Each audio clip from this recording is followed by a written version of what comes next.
এবারকার বর্ষবরণটা হলো কোনো নতুন রেজলিউশন দিয়ে নয়, মানে একটু অন্যরকমভাবে কাবাব দিয়ে পেট পুজো করে। তাই আমি এবং আমরা দুজন মিলেই চলে গেলাম হাওড়ার কদমতলার একটা বিখ্যাত রেস্টুরেন্টের নামটা আমি এই মুহূর্তে বলছি না। তবে সেখানে গিয়ে আমরা নিয়ে ফেললাম প্রথমে গালাউটি কাবাব।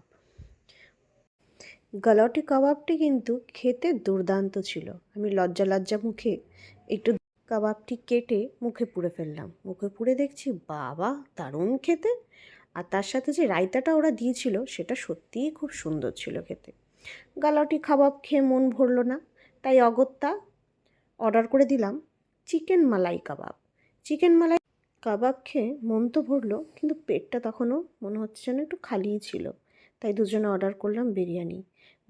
বিরিয়ানি দেখে হামলে পড়ে ভিডিও করতেই ভুলে গেছি। তাই ভিডিওটি আজকে এখানেই শেষ করছি এবং আপনাদের সকলকে জানাই হ্যাপি নিউ ইয়ার।